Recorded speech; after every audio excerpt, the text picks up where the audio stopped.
بھٹو صاحب نے جب جمہوریت کا نعرہ لگایا اور پارٹی کے اندر کانسٹیٹیوشن منظور سب نے مل کر کیا تو اس کے دوسرے دن وہاں لگا دی گئی ایمرجنسی. وہ کانسٹیٹیوشن عمل میں بھی نہیں آیا, ایک دن کے لیے نہیں آیا. تو آج کیوں ہو گئی؟ دیکھیں نا, وہ یہ باتیں جو تھیں انہوں نے اس کی وجہ سے ایک بہت بڑا طبقہ کھڑا کیا. ہاشمی صاحب میرے سوال پر پلیز آپ تھوڑا جواب دیجئے کہ آپ یہ کہہ رہے ہیں کہ انہوں نے جمہوریت کے لیے کا نام بھی لیا لیکن جمہوریت کو سسپینڈ کرنے میں بھی آگے تھے, فریڈم آف ایکسپریشن کے دائی بھی تھے بھٹو صاحب, بہت بڑی شخصیت, لیکن صحافیوں کو جیل میں بھیجنا کریڈٹ بھی ان کا ہے, اور آپ کے نزدیک لیڈر بہت بڑے تھے کہ آپ متاثر ہوئے, لیکن پی این اے کی موومنٹ جس نے بھٹو صاحب پر منظم دھاندلی کا الزام لگایا وہ موومنٹ بھی جائز تھی آپ کے نزدیک؟ یہ تو بڑا کنٹرڈکشن ہوگی سر ایک ہی شخصیت میں. میں یہ کنٹرڈکشن اتنے ان کے تھے جس کی وجہ سے ہماری سیاست کا دھارا جو ہے آج تک صحیح نہیں ہو سکا. اگر وہ اپوزیشن کو برداشت کرتے, اپوزیشن بری نہیں تھی, ان کو ہرا بھی نہیں سکتے تھے, وہ اس کو برداشت نہیں کر رہے تھے, تو اس کی وجہ سے آج تک ہماری جمہوریت بحال نہیں ہو سکی کیونکہ لیڈر تو وہی تھے, انہوں نے ہی جمہوریت کو آگے بڑھانا تھا. اگر وہ بڑھا دیتے تو آج ملک جمہوری ہوتا. سر یہ آپ کا پوائنٹ آ گیا. افتخار صاحب, جمہوریت بحال نہیں ہو سکی اگر بھٹو صاحب واقعتاً ڈیموکریٹ ہوتے, آپ اس سے ایگری کریں گے؟ میں اس سے اتفاق نہیں کرتا. جی, جو کچھ جاوید ہاشمی کرتے رہے سارے دور میں, کیا نہیں کیا انہوں نے؟ جلسہ نہیں نکالا, جلوس نہیں کیا, برا نہیں کہا, ہینڈ بل نہیں چھاپا, اجتماع نہیں کیا, کیا نہیں کیا انہوں نے؟ یہی جمہوریت ہے. لیکن آزادی جو ہے وہ سبجیکٹ ٹو لا ہے. آرٹیکل 19 کی جب ہم بات کرتے ہیں وہ سبجیکٹ ٹو لا ہے, اس میں کچھ رکاوٹیں بھی ہیں. یہ نہیں کہ آزادی جو ہوتی ہے وہ ایک برہنہ آزادی ہوتی ہے, مادر پدر آزادی ہوتی ہے, ایسے نہیں ہے. بالکل یہ غلط ہے. اور میں خوش ہوں کہ جاوید نے آج یہ کہا کہ آج جتنے بھی جماعت اسلامی کے قائدین ہیں یہ سب اس دور کی پیداوار ہیں جس دور کو یہ آمریت کا دور کہتے ہیں. خواہ وہ پریت پراچا صاحب ہوں, لیاقت بلوچ صاحب ہوں, جاوید ہاشمی صاحب ہوں, شیخ رشید صاحب ہوں, پرویز رشید ہو, یہ تمام لوگ کب لیڈر بنے؟ ان کو موقع دیا گیا. بنگلہ دیش نامنظور تاریخ میں کیا انہوں نے جلوس نہیں نکالے؟ کیا انہوں نے ذوالفقار علی بھٹو کی پبلک ریلیز کو آ کے اکھاڑ پچھاڑ نہیں کی؟ کیا وہاں پہ انہوں نے کرسیاں نہیں ماری؟ تو دیکھیں, ایک یہ چاہتے تھے کہ ان کو کوئی روکنے والا نہ ہو, تو ملک میں انارکی تو نہیں ہو سکتی تھی. تو بھٹو صاحب لا اینڈ آرڈر امپلیمنٹ کیا؟ بات میں کچھ نہیں کہہ رہا. دیکھیں کامران, میرے منہ میں لفظ مت ڈالیے گا. بات ہو رہی ہے جمہوریت کی, جمہوری رویوں کی. جمہوریت اور جمہوری رویے, میں نے کہا کہ مادر پدر آزاد جو ہے اس کی آزادی نہیں دے سکتے, آج بھی نہیں مل سکتی, اور کوئی معاشرہ دینے کو تیار نہیں ہے. ایک منٹ ٹھہریے گا, حوصلے سے. ذوالفقار علی بھٹو کوئی عام آدمی نہیں ہے جس کو آپ زیر بحث لا رہے ہیں اور ایسے آگے چل رہے ہیں. جاوید ہاشمی نے لڑکیوں کے معاملے میں جو کچھ کیا اور جو جلوس لے کے یہ گیا گورنر ہاؤس, کیا وہ لڑکیاں وہاں پہ تھیں؟ آج جا کے فالو اپ رپورٹ لے آؤ تو وہ لڑکیاں بتائیں گی وہ کہاں گئی تھی. کیا نہیں اس کے خلاف کیا گیا؟ آپ نے اس کی ذات کے اوپر کتنا کیچڑ نہیں چالا. اسمبلی کے اندر کیا آپ نے دھمکیاں نہیں دی کہ مسٹر بھٹو ہم تمہاری فیملی کی لاشوں کو گھسیٹیں گے؟ کیا یہ بات نہیں کی گئی؟ کیا بات کر رہے ہیں؟ جمہوریت کا مطلب تھا کہ آپ کو آزادی دے دی جاتی اور کسی کو نہ سنا جاتا. آپ نے ایک سازش کی اس کے خلاف, اور اس سازش میں امریکہ شامل تھا. امریکہ نہیں چاہتا تھا اس آدمی کو معاف کر دیا جائے جس نے پاکستان کو ایک ایٹمی بم دیا ہو, جس نے پاکستان کو عزت دی ہو, جس نے شکست خوردہ پاکستان کی فوج کو عزت دی ہو, جس نے ٹوٹے ہوئے پاکستان کو جوڑنے کی کوشش کی ہو, جس نے ٹوٹے ہوئے پاکستان میں ایک ایسا ماحول پیدا کیا کہ آپ نے کانسٹیٹیوشن بنایا. آپ کہتے ہیں کہ اس کو either you talk about Mr. Bhutto or you don't talk about Mr. Bhutto. آپ کا بڑا بدلل آ گیا یہ جواب. جی میں یہ لوگوں کو کلیئر کر دوں, افتخار صاحب نے ریفرنس دیا ہے لڑکیوں کے حوالے سے, جو الزام تھا کہ لڑکیاں اٹھا کے کھر صاحب گورنر سے گورنر ہاؤس رکھ دی گئی, پھر جاوید ہاشمی صاحب ایک جلوس لے کے گئے اور ان لڑکیوں کو وہاں سے بازیاب کرائی. اس کا جواب میں لوں گا ہاشمی صاحب بعد میں, لیکن میں شامی صاحب کو بھی نہیں, یہ سبجیکٹ نہیں ہے. رانا نظر لوگ پتہ نہیں کہ سمجھے لڑکیوں کا لڑکیاں بھی زندہ ہیں. سر میں لوگوں کی کلیئرفیکیشن کے لیے بتا رہا ہوں کہ یہ واقعہ اس طرح ہوا تھا نا. میں تو کچھ ایسی باتیں نہیں کرنا چاہتا ماحول کو خراب کرنے کے لیے سر، لیکن میں کہہ رہا تھا آپ نے پاسنگ ریمارک دیا، میں نے ایکسپلین کر دیا. ہاشمی صاحب، سوری شامی صاحب، جمہوریت کی خاطروں کی سروسز ایک تو بتائیے ہاشمی صاحب نے، جو اگر آپ آبجیکٹیولی دیکھیں تو وہ نہیں تھیں. دستور دینے کے بعد سسپینڈ کر دیا، اپوزیشن کو برداشت نہیں کرتے. لیکن افتخار صاحب کہہ رہے ہیں کہ آپ کو مادر پتر آزادی تھی، صحافیوں کو بھی اور اپوزیشن کو بھی. تو میں نے کہا مادر پتر آزادی دیکھیں آزادی نہیں دے سکتے. دیکھو کوئی بھی معاشرہ انڈر آرٹیکل 19 مادر پدر آزادی. اور آج یہ مجھے آپ کے اخبارات کے اشتہارات سے پتہ لگتا ہے کہ موجودہ حکومت اشتہار چھاپ رہی ہے کہ آرٹیکل 19 کیا ہوتا ہے، اس میں قواعد و ضوابط کیا ہے. آپ کا اپنا تجزیہ سر ان کی جمہوریت پسندی کے اوپر. دیکھیے میں ایک بات عرض کروں جناب، بھٹو صاحب رخصت ہو گئے اس دنیا میں، بالکل اپنے اللہ کے پاس پہنچ گئے. ظاہر ہے کہ ایک بڑی طاقتور شخصیت تھے، ایک عہد ساز آدمی تھے.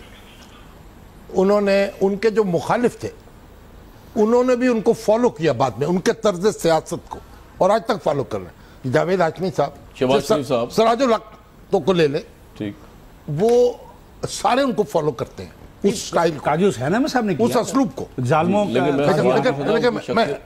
میری گزارش ہے، مولانا مودودی کا انتقال ہوا نا، جی جی، تو اس پہ مولانا امیر حسن اصلاحی جو ان کے مخالف ہو چکے تھے بہت شدید، انہوں نے جو تعزیتی بیان جاری کیا اس پہ ایک فکرہ تھا. انہوں نے کہا کہ مولانا مودودی ایسے آدمی تھے، ایسے بڑے آدمی تھے کہ جن سے اختلاف پر بھی فخر کیا جا سکتا تھا. کیا بات ہے. تو میں سمجھتا ہوں ذوالفقار علی بھٹو، اب میں جو پیچھے مڑ کے دیکھتا ہوں نا، وہ اتنے بڑے شخص تھے کہ اب ان سے اختلاف پر بھی فخر کیا جا سکتا تھا. اور آج بھی میں اس پہ فخر کرتا ہوں کہ آپ نے اختلاف کیا.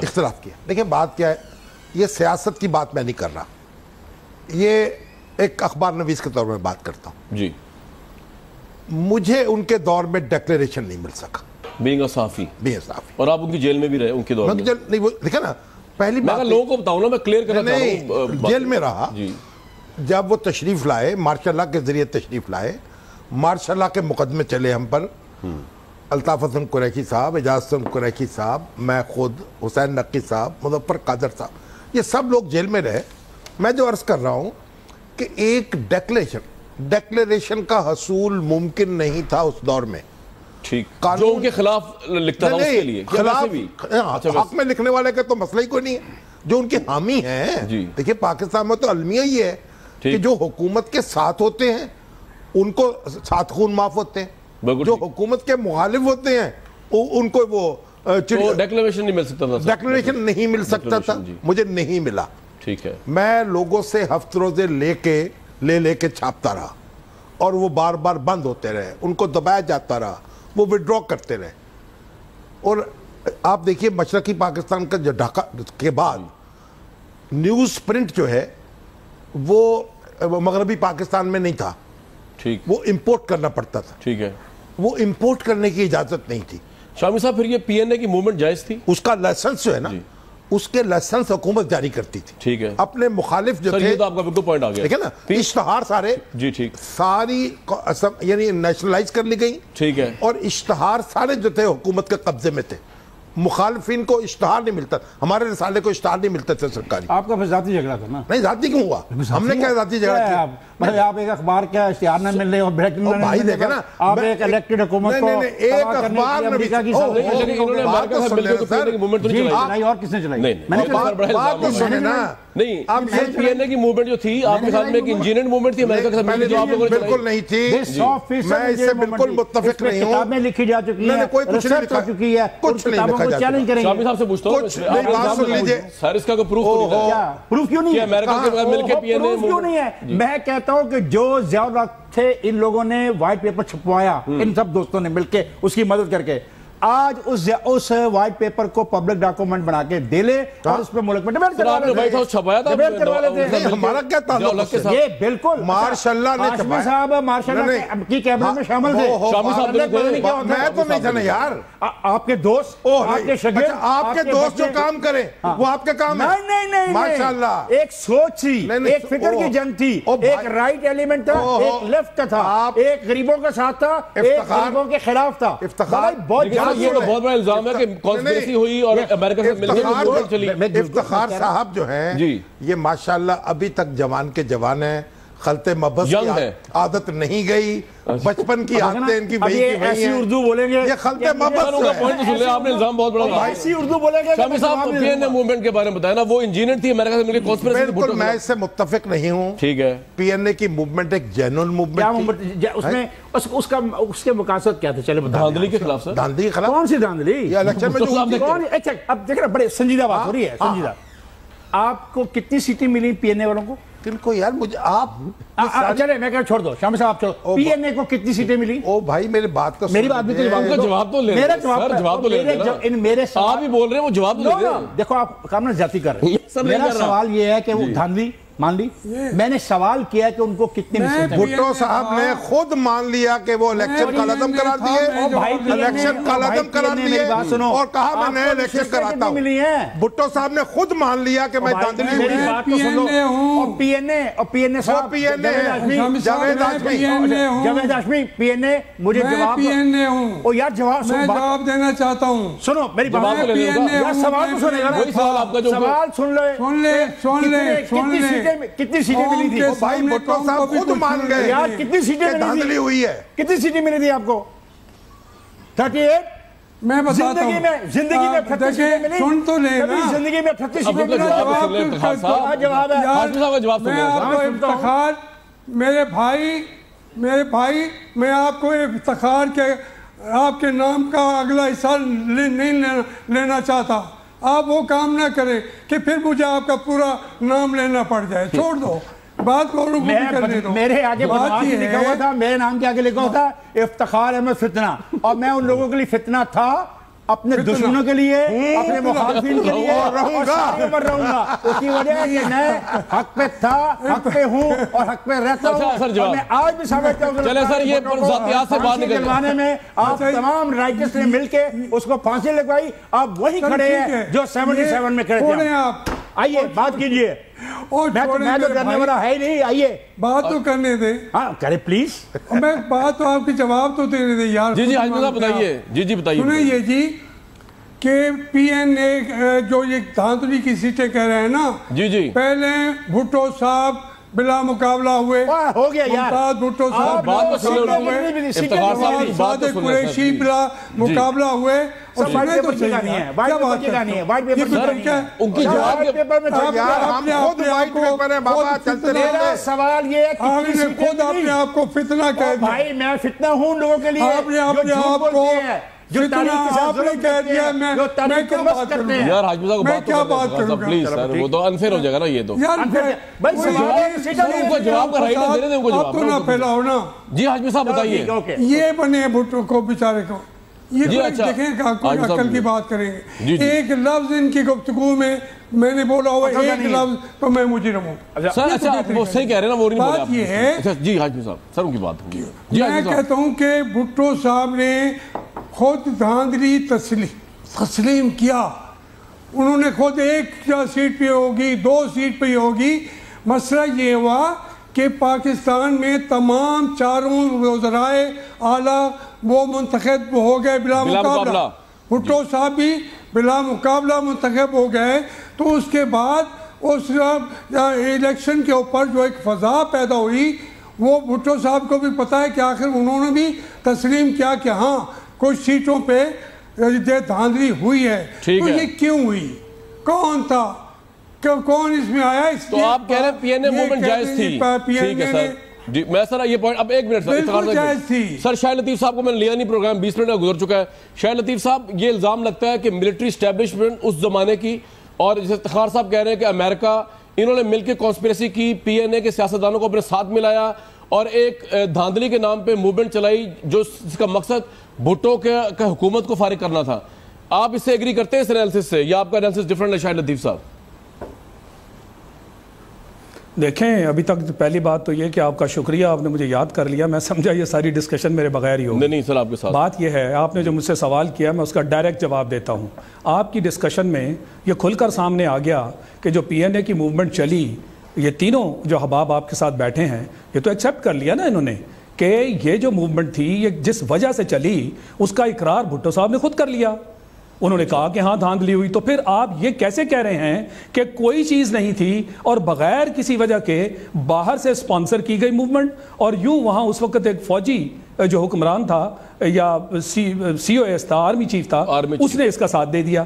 یعنی پی این اے کی موومنٹ ایک سیاسی موومنٹ ہے, اس کا اقرار خود اس وقت بھٹو صاحب کر رہے ہیں جو کہ پرائم منسٹر ہیں. اب بتائیے کہ اس میں کوئی گنجائش رہتی ہے یہ بات کرنے کی؟ میں سمجھتا ہوں اس بات کی گنجائش نہیں رہتی کہ یہ موومنٹ تھی. جنرل ضیاء الحق کا کوئی obsession نہیں تھا بھٹو کو ہٹانا. اور جی میں سوال نہیں میں اب آپ کو آگے لے کر چلتا ہوں نا. جی میں آپ کو آگے لے کر چلتا ہوں. جب یہ موومنٹ چلی تو جنرل ضیاء الحق کا رول کیا تھا آپ کو یاد آ رہا ہوگا, میں بتا دیتا ہوں کہ جب لاہور سے بیسیکلی یہ معاملہ شروع ہوا اور جب لاہور میں اس حد تک افراتفری کا عالم ہو گیا لوگوں کا سڑکوں پہ آنے پہ, تو وہی بات جو آپ کر رہے ہیں, بریگیڈیئرز 4 بریگیڈیئرز, ان کو جب وہاں کہا گیا کہ عوام کو یہ موومنٹ دبانے کے لیے گولی چلائیں, انہوں نے ریفیوز کیا اور ریزائن کیا. اب بتائیے کہ جنرل ضیاء الحق کا رول اس میں مثبت تھا یا منفی تھا؟ منفی. رائٹ سر, یہ آپ کا پوائنٹ, یہ عام فہم والا آدمی اسی چیز کو وہ اٹھاتا کہ ہاں جناب آپ کریں, تو بتائیے معاملے کدھر جاتے ہیں. یہ تمام بھٹو صاحب کو اترنا پڑا, یہ حقیقت ہے. ہمیں افسوس سے کہنا پڑتا ہے کہ پاکستان کی عام فورسز کے اندر یہ حالت پیدا کر دی تھی آپ نے کہ فوج کا حکم کوئی ماننے کو تیار نہیں تھا. یہ آپ کہنا چاہ رہے ہیں, اس آرمی کی تعریف کرنا چاہ رہے ہیں کہ جہاں پہ بریگیڈیئر جو ہیں وہ کمان کا حکم نہیں ہے.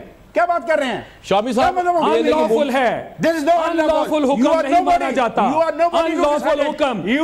آرمی ایکٹ پڑھیں, یہ unlawful ہے. نہتے لوگوں پر گولی چلانا unlawful ہے. اور یہ جو چڑھائی Oh, you mind your language, Mr. I will not. Because you are talking something which is rubbish. Is this the way? You fired at the people. ہر ایک سے لڑ رہے ہیں آپ. حرام میں گولی چلائی. ہر ایک سے لڑ رہے ہیں. قرآن پڑھنے یہ unlawful ہے اور لکھا ہوا ہے. میں تصحیح کر دوں, unlawful command نہیں obey ہوتی, یہ ان کا حق ہے. اب آپ بول لیں, میں بول رہا ہوں, چاروں کا ریفیوزل کسی جگہ آن ریکارڈ موجود نہ ہے. کیا بات کر رہے ہیں آپ؟ غلط بات ہوگی تو ریفیوزل ہوگا. فوج مذاق ہے, غلط بات ہوگی تو ریفیوزل ہوگا. ان چاروں کا یہ unlawful ہے, یہ unlawful ہے. ان رائٹنگ ریفیوزل ہے کیا ہو؟ تمہارے گھر کی فوج نہیں ہے. انہوں نے وہ گولی چلوا دیتے ٹھیک تھا, مجھے نہیں پتا, اپنے لوگوں کو مرواتے ٹھیک تھا, مجھے نہیں پتا. یہی سے نظر آ رہا ہے آپ کی مینٹالٹی کیا ہے. ان چاروں بریگیڈیئر کا تحریری ریفیوزل بتاؤ کہاں ہے تاریخ میں؟ مذاق بنایا. یہ آپ کا کہنا ہے, یہ آپ کہہ رہے ہو, یہ آپ کا کہنا ہے. کوئی اتفاق نہیں کرے گا.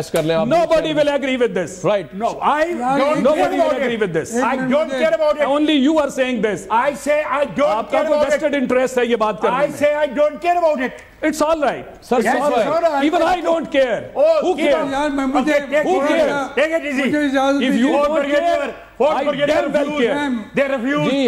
How they can refuse? Okay. Oh, that is your version.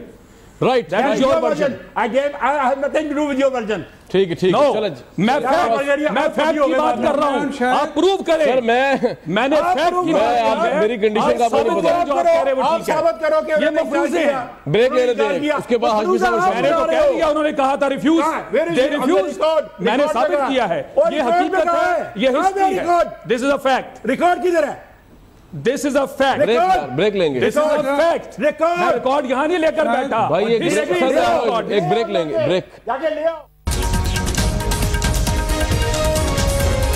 ان کے چاہنے والے اور ان پہ اعتراض کرنے والوں جو ہے کتنی شدت کا مزاج رکھتے ہیں. شامی صاحب, اگر آپ سے میں صرف یہ جان لوں کہ پاکستان میں جمہوری حکومتوں کو فوجی مداخلت کے ذریعے ہٹانے کی روایت ویسے 58 سٹارٹ ہوئی, لیکن آبویسلی ابھی جب لاسٹ ٹائم دھرنا ہوا تب بھی یہ تقویت ہوئی کہ شاید فوج آنے والی ہے, اور اس تقویت کو زیادہ جلا بخشی یہ جو پی این اے کی موومنٹ ہے اس کے بعد ضیاء الحق کا مارشاء اللہ تھا.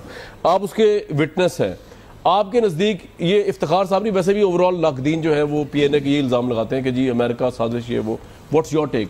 کتنی جینوئن موومنٹ تھی؟ مارشاء اللہ ضروری ہو گیا تھا سر؟ دیکھیں ایک بات آپ طرز کروں, بھٹو صاحب میں اور ان کے مخالفین میں جی اس حد تک محاذرائی ہو چکی تھی اور اس حد تک شدت پیدا ہو چکی تھی کہ وہ ایک دوسرے کو برداشت کرنے کے لیے تیار نہیں تھے.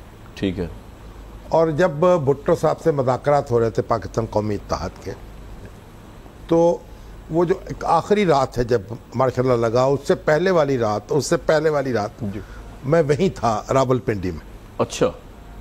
اور پی این اے کی ٹیم جو تھی, پیپلز پارٹی کی ٹیم یا حکومت کی ٹیم جس کی سربراہی ذوالفقار بھٹو صاحب کر رہے تھے, جس میں عبدالحفیظ پیرزادہ صاحب اور مولانا کوثر نیازی صاحب شامل تھے, اور یہاں کی ٹیم جو تھی مولانا مفتی محمود صاحب اور پروفیسر عبدالغفور صاحب جماعت اسلامی اور نصر اللہ خان, جی ٹھیک, یہ 3 آدمی تھے میرا خیال.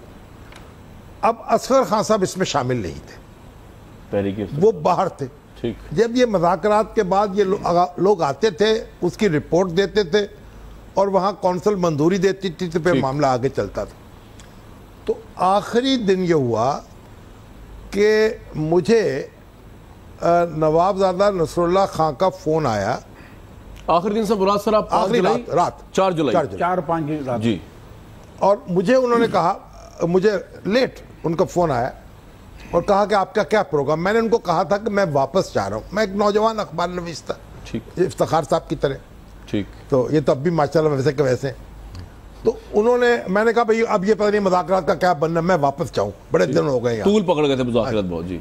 تو مجھے ایئر مارشل نصر اللہ خان کا فون آیا اور مجھے ساتھ ایئر مارشل اصغر خان صاحب کے بڑے قریبی تعلقات تھے. ٹھیک. کیونکہ میں ان کے ساتھ جیل میں رہا تھا. ٹھیک ہے. بھٹو صاحب کا جو آخری دور ہے اس میں ایئر مارشل اصغر خان کے ساتھ پکڑے آپ جیل میں رہے تھے؟ میں بھی جیل میں تھا. فون آیا آپ کو؟ ایک بیرک میں. ٹھیک ہے. اور ہمارے اوپر الزام کیا تھا کہ ہم نے ایک آئی بی کی گاڑی جو ہے نا, پانا تو نہیں چرایا, اس کا پانا چرا لیا ہے. اور ایئر مارشل اصغر خان پر بھی اور ہم پر بھی, خورشید قصوری پر بھی الزام تھا, خورشید, اور میں جاوید ہاشمی پر بھی الزام تھا یہی, محمود علی قصوری پہ پانا چرانے کا. تمہارا اندر ہو گئے. تو میرے ان سے تعلقات تھے کیونکہ اکٹھے رہنے کے. فون آیا تو وہ مجھے بھیجتے تھے جب کوئی ڈیڈ لاک ہوتا تھا, ایئر مارشل اصغر خان کے پاس بھیجتے تھے کہ آپ ذرا ان کو رام. ٹھیک ہے سر, ٹھیک, بالکل ٹھیک.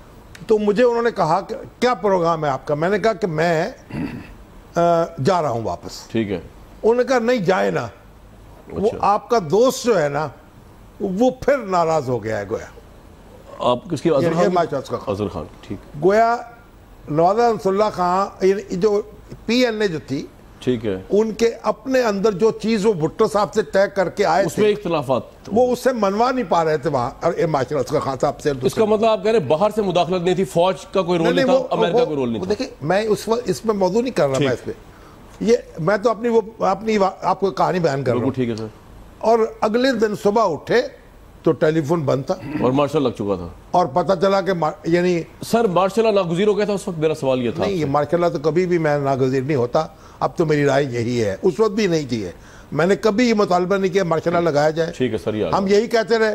اور دیکھیے خود مولانا مودودی جو تھے وہ انہوں نے ایک آخری بیان جو جاری کیا تھا, بھٹو صاحب ان سے ملنے گئے. ٹھیک ہے. وہ چاہتے تھے کہ مارشل اللہ نہ لگے. سر یہ پوائنٹ آپ کا. جاوید ہاشمی صاحب ابھی جو پکچر پیش کی ہے یہاں پہ, میں آپ سے جاننا چاہتا ہوں کہ آپ سڑکوں پہ بھی رہے, کیا واقعی بھٹو صاحب نے اس وقت فوج کو یہ کہا تھا کہ آپ جو پروٹیسٹ کرنے والے پی این اے کے لوگوں ان پہ گولیاں چلائیں, اور فوج نے گولیاں چلانے سے انکار کر دیا, حالات ایسے ہو گئے کہ مارشل اللہ ناگزیر ہو گیا؟ یہی ہوا 79 میں, یا جو افتخار صاحب کہہ رہے ہیں وہ ہوا کہ ایک سازش تھی 77 میں, ایک سازش تھی جو جمہوری حکومتوں کے خلاف فوج کرتی ہے, اور اب کی دفعہ وہ کہہ رہے ہیں کہ امریکہ کے ساتھ مل کے کی اس زمانے میں؟ یہ جو مارشل اللہ لگا وہ تو بالکل سازش تھی, لیکن اس حد تک پہنچایا گیا بھٹو صاحب کی جو حالات تھے. آپ مجھے بتائیں, یہ ناراض ہو جاتے ہیں, افتخار صاحب میرے سینئر ہیں, میں بڑا لگتا ہوں ان سے, یہ ان کے بال کالے ہیں, مجھ سے 2-3 سال یہ سینئر ہیں. بات یہ ہے کہ اس وقت ان کی کالک زیادہ ہے. بھٹو صاحب کے جو ساتھی تھے, بھٹو صاحب کی جو ساتھی تھے وہ کہاں تھے؟ حاکم علی زرداری کہاں تھا؟ آصف زرداری کہاں تھا؟ یہ یوسف رضا گیلانی کھر کہاں تھا؟ حنیف رحمی کہاں تھا, وہ واپس آ گیا تھا, لیکن حنیف رحمی میں گنتا جاؤں گا نا, پوری دن لگ جائے گا. ان کے سب ساتھی ان کا ساتھ چھوڑ چکے تھے, کیونکہ مصطفیٰ کھر سے تو انہوں نے کہا تھا کہ شیخو پورہ سے اسلحہ لے کے گولیاں چلاؤ. یہ بعد میں کھر صاحب نے کر دیا. میں اتنی تفصیل میں یہ عرض کرنا چاہتا ہوں کہ مجھے جب آج میں محسوس کرتا ہوں, میں اپنے بھائی افتخار کے سامنے, میں نے جب ضیاء الحق نے مجھے بلایا, میں تو ہو سکتا ہے بننا چاہتا ہوں, لیکن انہوں نے مجھے کہا کہ اس لیے وزیر بن جاؤ کیونکہ ورنہ ہمیں کہا جائے گا یہ اقتدار سے چمٹ جاتے ہیں. اور اس میں محمود عارف سر, یہ بالکل ٹھیک آپ کا پوائنٹ آ گیا. آپ کہہ رہے ہیں مارشل آرٹ سازش تھی. میں حیران تھا کہ اگر ضیاء الحق صاحب اس وقت بھی وہ یہ بات مجھے جھوٹ کے ذریعے کنونس کر رہے تھے کہ میرے جیسا بالکل غیر عام آدمی بھی اس کا ساتھ دے. سر یہ بالکل آپ کا پوائنٹ بالکل آ گیا. ہمارے جرنیلوں نے جھوٹ ضرور بولا, مارشل لگایا, لیکن حالات اور واقعات کی ذمہ داری بھٹو صاحب پر بھی پڑتی ہے اور تمام لیڈروں پر پڑتی ہے. بالکل ٹھیک سر, بالکل ٹھیک. شاہد لطیف صاحب, ہمارے جرنیل جھوٹے تھے, انہوں نے ایک سازش کے ذریعے مارشل لا لگایا, حالانکہ حالات ایسے ہو بھی چکے تھے. وہ سازش جو ہے وہ کیا آج تو ختم ہو چکی ہے نا, اور اس زمانے میں آپ سمجھتے ہیں کہ جنرل ضیاء الحق نے سازش کی جس کی جڑیں آج بھی پاکستان نے بھگتی جمہوریت کے حوالے سے بھگت رہا ہے؟ شاہد لطیف صاحب دیکھیں, یہ جو ہاشمی صاحب کہہ رہے ہیں یہ بڑی ہی ایک میں سمجھتا ہوں عجیب سی بات ہے. ایک طرف تو کہتے ہیں کہ یہ موقع فراہم بھٹو صاحب نے کیا, انہوں نے حالات بگاڑے. میں مارشل لاء کو سپورٹ نہیں کرتا, میں نہ کبھی کیا ہے نہ کروں گا. آن ریکارڈ میں نے ہمیشہ کہا کہ مارشل لاء جو ایشوز ہیں ان کا سولوشن نہیں ہے. فوج ملک کو چلانے کے لیے اس کی ٹریننگ نہیں کی جاتی. مارشل لاء جو لگے میں ان کی سپورٹ نہیں کرتا, وہ غلط ہے. مگر دوسری طرف ہم ساتھ ہی ساتھ یہ کہہ رہے ہیں کہ یہ دونوں طرف, ایک طرف حکومت تھی اور دوسری طرف پی این اے تھی. آپ بتائیے کہ کیا ان کو اپنے معاملات سلجھانے نہیں چاہیے؟ ٹھیک ہے شاہد صاحب, لگے ایک سوال اور میرا آپ سے کوئکلی. آج اپریل میں پیناما کو بھی ایک سال ہو گیا ہے, اور کوئکلی شاہد لطیف صاحب, آج بھی ایک پرائم منسٹر کا مقدمہ چل رہا ہے عدالت کے اندر. بھٹو صاحب کے مقدمے کو جوڈیشل مرڈر کہا جاتا ہے. آج کی عدالت سے تو ہم توقع رکھیں نا کہ انصاف ہوگا, اور آپ کو کیا لگتا ہے کہ وہ حالات تو نہیں جو 77-79 میں تھے, جو جس طرح الیکٹڈ گورنمنٹس کے ساتھ ہوتا تھا ایون عدالتوں میں؟ نہیں, ایک تو یہ کہ آپ نے جوڈیشل مرڈر کہہ دیا, میرے اس پہ بھی سوال ہیں اور میرے پاس نکات ہیں جو میں ابھی چونکہ بحث میں جوڈیشل مرڈر نہیں ہے آپ کے خیال میں.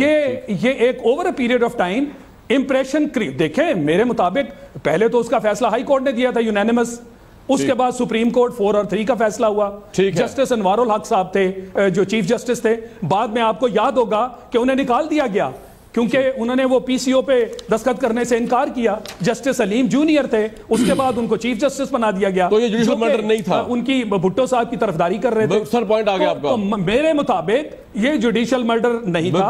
اب آپ اگلا سوال جو کر رہے ہیں کہ آج پاناما کا معاملہ ہے, میرے مطابق پاناما کا معاملہ ہمیشہ سے عدالت جو ہے اس کو انصاف کی بنیاد پر کرنا چاہیے. یہ عدالتوں کا بھی ٹیسٹ ہے. ٹھیک ہے سر, پوائنٹ آ گیا آپ کا. عدالت نے غلط کیا تھا تو صرف ایک نقطہ, اگر اس وقت عدالت نے غلط کیا تھا تو 2 حکومتیں, جس میں ایک مرتبہ بے نظیر صاحبہ پرائم منسٹر اور دوسری مرتبہ زرداری صاحب صدر, تو اس کے دوران یہ ساری چیزیں آپ کا پوائنٹ آ گیا. افتخار صاحب, پھر آج کرنی چاہیے بلاول بھٹو کیوں کہہ رہے ہیں یہ جوڈیشل مرڈر ہے, اور آپ کے خیال میں اپریل میں تو انصاف ملے گا پرائم منسٹر کو؟ آپ کی عدالتیں وہ تو نہیں ہے جو 77-79 میں. جہاں تک بات ہے جوڈیشل مرڈر کی, تو یہ جوڈیشل مرڈر ہے. میرے پروگرام میں خود ایک جج آف دا سپریم کورٹ جنہوں نے بھٹو کو پھانسی دینے کے حق میں ووٹ دیا تھا, انہوں نے بغیر کسی دباؤ کے یہ تسلیم کیا کہ ایسا نہیں ہونا چاہیے تھا. It is on the record. ایک دوسری بات, مولانا مشتاق کے ساتھ ذوالفقار علی بھٹو کے جو تعلقات تھے وہ کسی سے چھپے ہوئے نہیں تھے. تو کانفلکٹ آف انٹرسٹ تھا, بائس ججمنٹ تھی, کسی سے کہنا کہ تم مسلمان نہیں ہو. قتل کا مقدمہ آپ اس پہ چلا رہے ہو 109 کے ذریعے. He was not under 302. Bhutto صاحب کو 109. تو پھر ایسے ہی ہوگا نا. جب آپ کسی کے اسلام کو چیلنج کر دو گے تو مسلمان ریئیکٹ کرے گا, مسلمان لپکے گا. اگر مسلمان لپکا تو پھر آپ کو اعتراض کیوں ہے؟ ٹھیک ہے. اور ٹھیک ہے پلیز, جہاں تک یہ بات جو آج کی گئی برگیڈیئرز کی, میرے نہیں خیال تاریخ کی کسی کتاب میں کسی جگہ ان برگیڈیئرز کا کوئی نوٹ ایسا ہے جو انہوں نے بھیجا, کیونکہ ہر برگیڈیئر, ہر فوجی جس کا ڈیوٹی پر ہوتا ہے تو انڈر اے کمانڈ ہوتا ہے, اور وہ اپنے کمانڈ کو میسج آرام سے, جی نہیں یہ بڑا امپورٹنٹ ہے, اس کو استعمال کیا جاتا ہے, وہ برگیڈیئر ان کو دیتے ہیں. اور اس سے لگتا ہے کہ فوج کے اندر اختلاف پیدا ہو چکا تھا, شامی صاحب اور فوج یہ نے گولی چلائی تھی ویسے یہاں پہ امریکہ کا میں کہتا ہوں رول ہے.